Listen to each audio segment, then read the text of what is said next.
Glory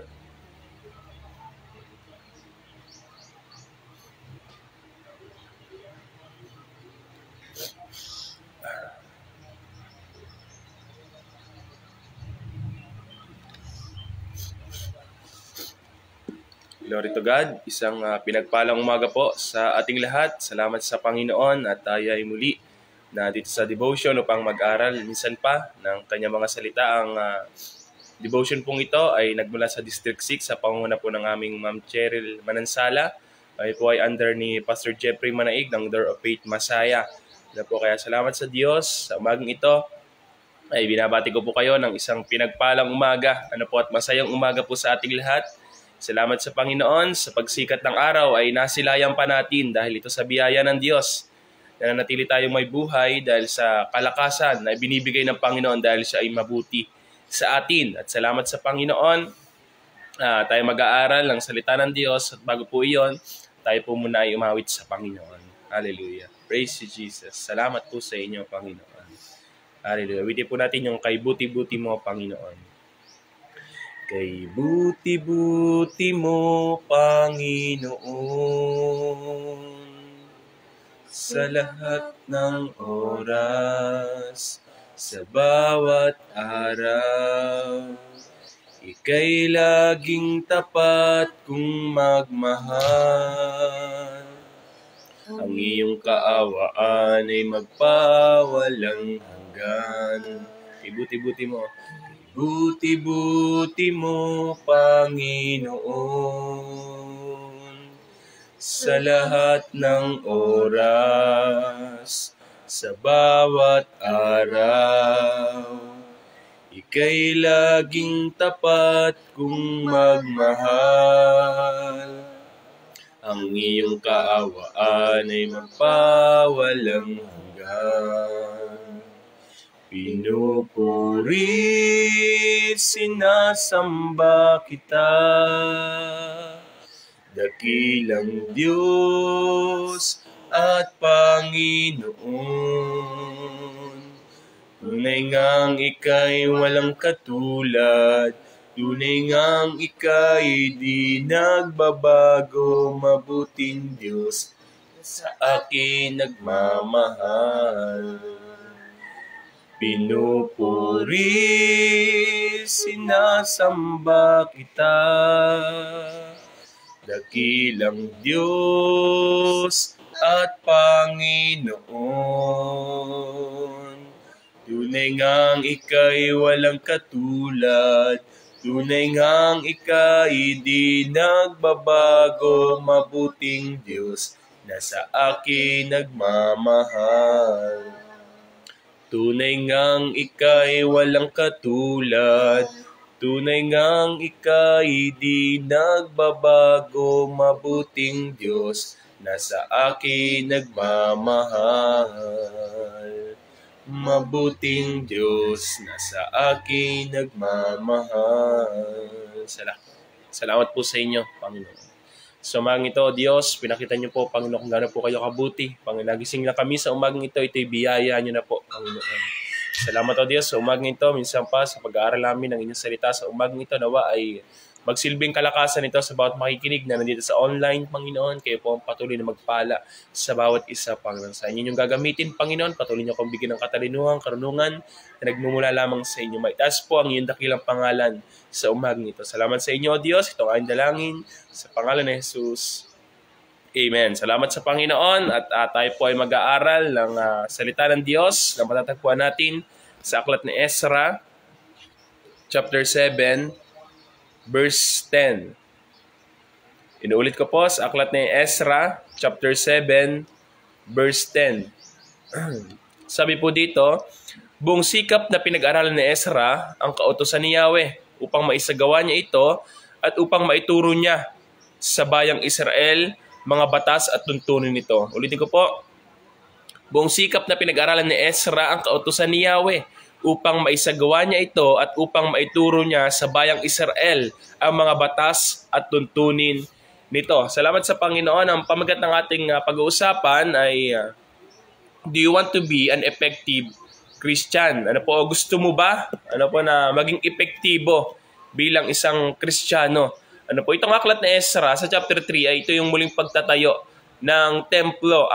Ang gusto ni Ezra ay maibalik yung pananampalataya o yung paniniwala sa Diyos ng mga tao. Ano po, ito yung gusto niya o ito yung adhikain niya na mapalapit ang Panginoon, malapit ang tao sa Panginoon. Ito yung pinakagusto ni Ezra. Ano po, at sa pamamagitan ng pagtatayo, kung ito'y nabasa natin, ano po, nagtatayo sila ng templo.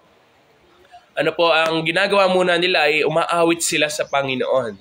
At sabi, nabasa ko sa aklat ni Ezra sa chapter 7, ano po, ay sila muna ay umiiyak sa presensya ng Diyos. Nagpupuri muna sila sa Panginoon bago sila gumawa ng bagay para sa Diyos. Bago sila magtrabaho sa Panginoon, ay umaawit muna sila at nagpupuri sa Panginoon. Umiiyak sila sa Diyos. Ano po, ito yung kanilang ginagawa.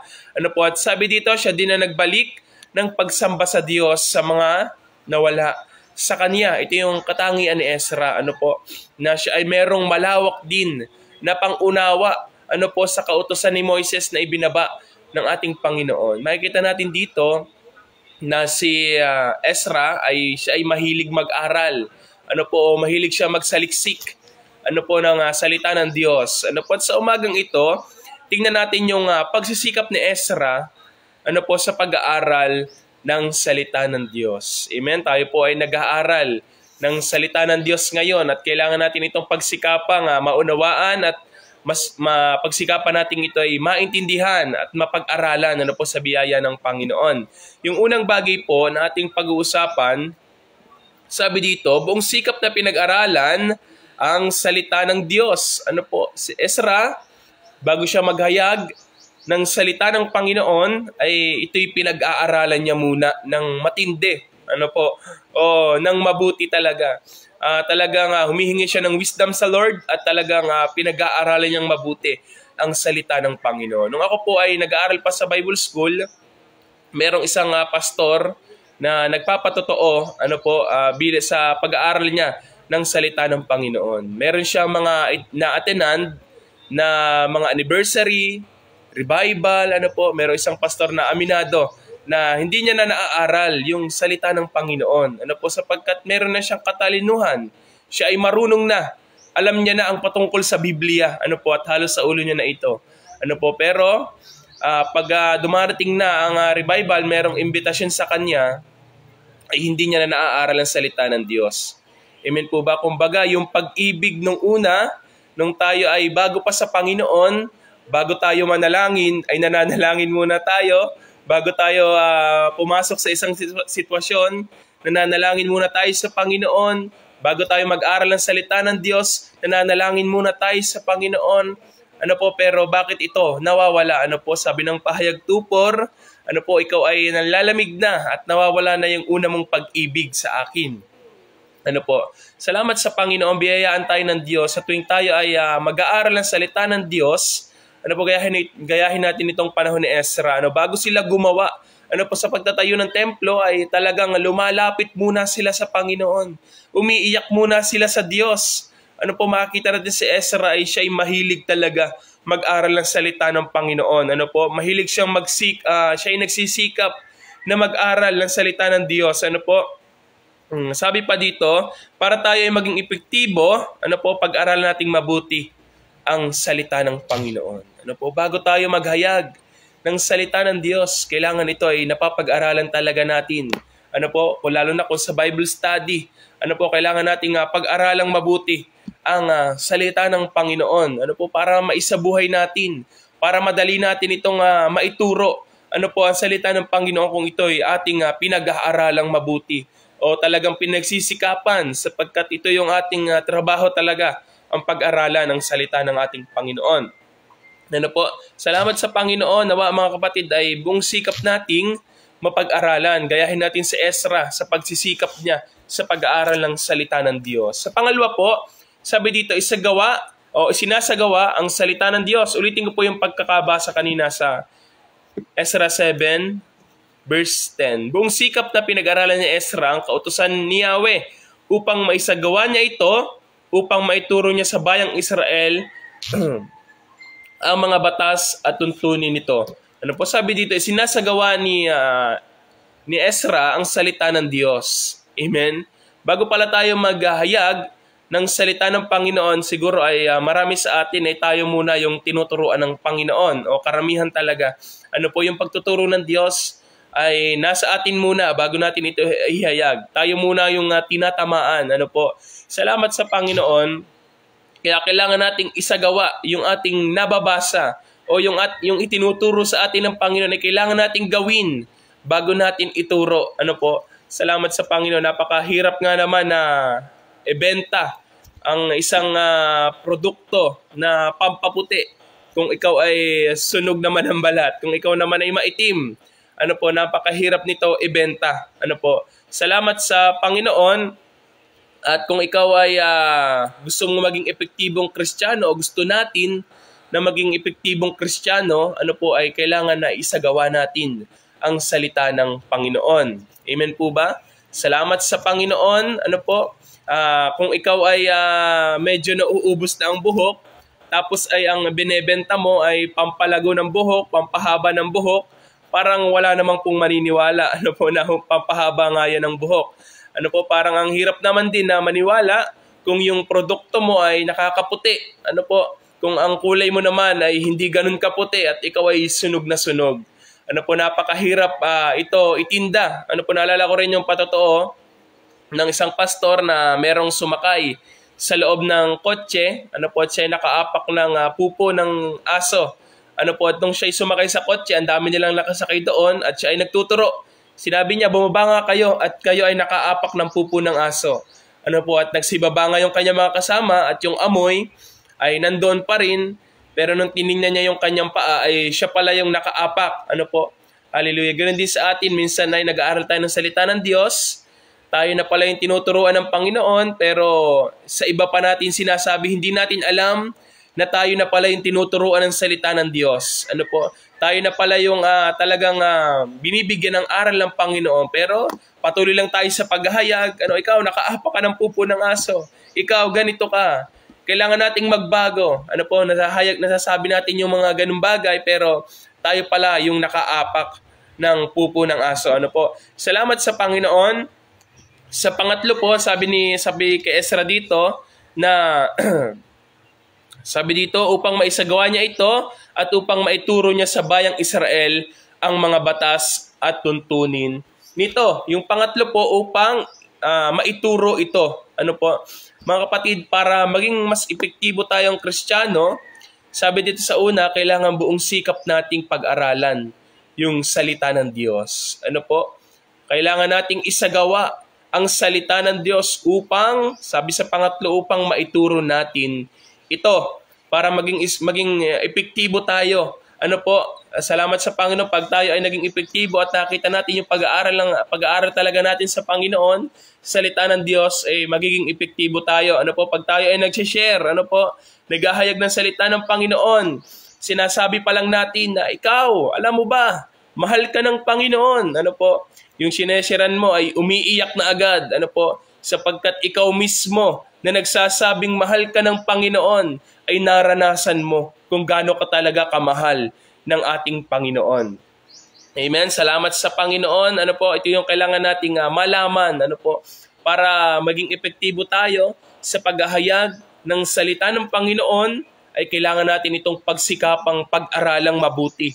Ano po? Salamat sa Panginoon. Ano po? Kasi tayo mismo ay naiintindihan natin yung pagmamahal sa atin ng Panginoon. Kung naghayag tayo, alam nyo ba, mahal kayo ng Panginoon.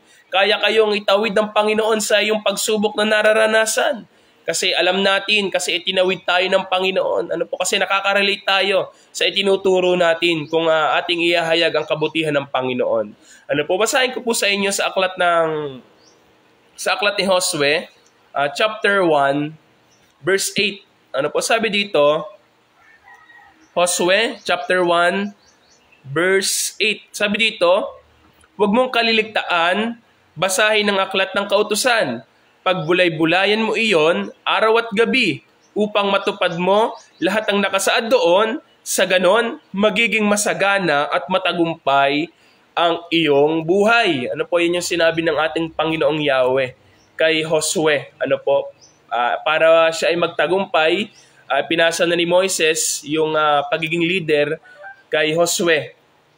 At alam naman natin na yung mga Israelita ay sadyang may kakulitan, may mga katigasan talaga ng ulo, kaya inihahanda. Alam niyo po, kung papasilin natin dito sa aklat ni Josue, ilang beses na sinasabi ng Panginoon, magpakatatag ka. Tibayan mo ang inyong loob. Talagang paulit-ulit to sinasabi ng Panginoon. Kasi alam ng Panginoon na matigas ang ulo ng mga Israelita. Kaya sinabi niya yun sa verse 8, wag mong kakaligtaan na basahin ng salita ng Diyos. At sa gayon, sabi doon, pag natupad mo ito, yung nakasaad doon, ay magtatagumpay ka. Sabi ng Panginoon, magtatagumpay ka. Magtatagumpay ka sa iyong pamumuhay. Amen? Para maging epektibo tayo, para maging matagumpay tayo, ay kailangan talaga nating basahin at pag-aralan ang salita ng Diyos. Sabi doon, araw at gabi, ay kailangan natin ang salita ng Panginoon. Kailangan natin itong pag-aralan, mga kapatid, para po tayo ay maging tagumpay, maging matagumpay ang ating pamumuhay. Marami mga kakulitan ang ating mga nakakasama sa paglilingkod. Merong hindi nakikipagkaintindihan, o merong kagalit, o merong kaguluhan. Pero pag ikaw ay nagbabasa palagi ng salita ng Diyos, ikaw ay magtatagumpay, gaya ni Josue, na pinagtagumpayan niya yung ilang libong mga Israelita na kanyang pinagtagumpay. Salamat sa salita ng Diyos, mga kapatid. Dawa ay sa pag-aaral natin ng salita niya ay meron po tayong natutunan. Salamat sa Panginoon. Kung gusto natin na maging epektibong Kristiyano, magbasa tayo ng salita ng Panginoon. Mag-aral tayo ng salita ng Panginoon. Hindi lang ito basta nabasa. Kundi talagang hahanapin natin kung ano ba talagang ibig sabihin ng verse, kung ano ba talaga yung pinagmulan ng talatang ito. Kaya salamat sa Panginoon. At minsan pa, tayo po ay mananalangin. Huwag po natin kalimutan na palaging baunin ang salita ng ating Panginoon at pag-aralan. Salamat sa Panginoon. Tayo po ay manalangin. Amin Diyos na makapangyarihan sa lahat. Salamat Panginoon sa umagang ito. Minsan pa itinuruan niyo po kami, Panginoon, isang paalala sa amin, Panginoon, marahil kami nakakalimot, Panginoon, na ito naman talaga yung kailangan namin para kami magtagumpay sa buhay na ito, Panginoon. Ang inyong salita, ang kailangan naming baunin, ang kailangan naming pag-aralang mabuti, Panginoon, sapagkat kayo ang nagbigay sa amin ito at kayo rin naman ang nagbibigay kalakasan sa pamamagitan din naman ng inyong mga salita, O Diyos. Salamat, Panginoon, sa umagang ito. Kayo po ang patuloy magpala sa mga nandito sa live, Panginoon. Patuloy niyo pong i-bless sila, Panginoon, ano mang ginagawa nila o gagawin nila sa maghapong ito, sa mga magtatrabaho, Panginoon, sa mga may gagawin, sa mga hahayo, Panginoon, kayo po ang sumama ng inyong kapangyarihan, yung inyong Holy Spirit, ang patuloy na kumilos sa kanilang mga buhay, Panginoon. Kayo pong inaanyayahan namin na palaging sumama sa aming buhay, Panginoon. Salamat, Panginoon. Pagpalain niyo po ang bawat isa, Panginoon. Pagpalain niyo po ang Door of Faith Organization, Panginoon, sa pangunguna ng aming Pastor Joseph Glenn Masaredo, Panginoon, hanggang sa kanyang asawa, Panginoon. Kayo po ang patuloy na magpala, Panginoon, ng inyong kapangyarihan. Umaasa kami sa mga bagay na kaya niyong gawin. Kayo po ang mag-provide ng kanilang mga pangangailangan, Panginoon. Naniniwala ako, Diyos, na ito ibinigay niyo na sa kanila, Panginoon. Salamat, Panginoon. Patuloy po ang pagsamba at papuri ay sa inyo lamang sa pangalan ng Panginoong Jesus. Amen. Salamat sa Panginoon at isang pinagpalang umaga pong muli sa bawat isa. Pagpalain po tayong lahat ng Panginoon. Tapos na po ang ating gawain para sa Panginoon. God bless po.